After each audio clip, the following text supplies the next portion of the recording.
What's up, gangsters? Welcome to your 106th Android tutorial for the new Boston.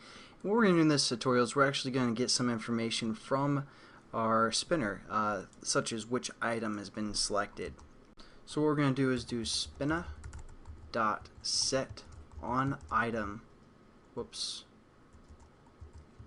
Set on item selected listener. And we're going to set this equal to this, just kind of like when we set up a button, kind of as always, and then we're just going to implement the select or the item selected listener. And again, we just hover over class, add unimplemented methods, and we have two new methods. Basically, when item's been selected and on nothing selected. Well, we aren't going to really worry about the nothing one because we aren't really going to do anything for the most part. So what we're going to do is we're going to go within this item selected method here, and what we're going to do is we're going to set up an int such as position, something like that. We're going to refer to our spinner here. We're just going to say get selected item position, and that's going to turn it into an int, and that's going to give us the position of our adapter that has been chosen, of our array adapter. So we have three positions, position 0, 1, and 2. And so we're going to just set up a switching case for that. So we refer to our position,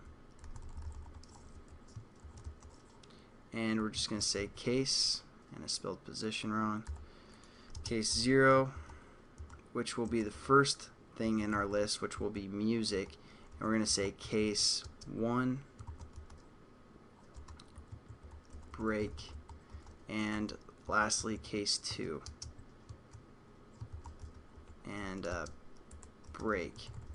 Now what we're going to have our item selector do is basically tell us which directory we want to save in. So what we're going to do is we're going to scroll all the way up to the top and create a file, and we're going to call this path.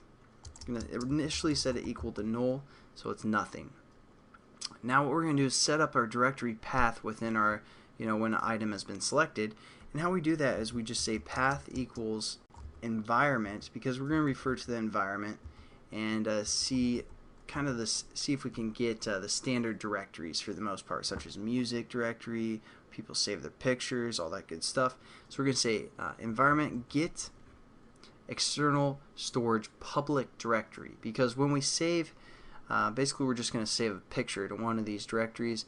We want it to be public so they can access it without even using our application, because again we're saving it externally and publicly. And then all we're going to say within here, we're going to refer to our environment as well.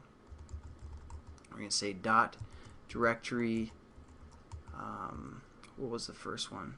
I believe is music. So we're going to say dot directory music, and then just finish our statement there. So let's make sure, yeah, we have music, pictures, and then download. So we're just going to copy this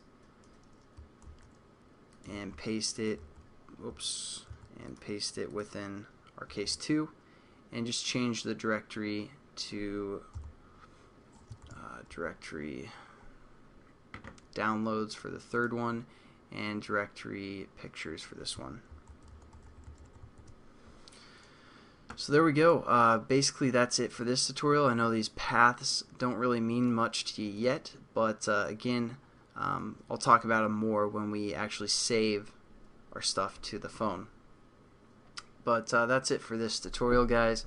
Again, all we learned about is the OnItemSelected listener, and how to access our spinner to get the current position of our array that has been selected, and we set up a path, which again is a file path. So I'll catch you guys in the next tutorial. Have a good one.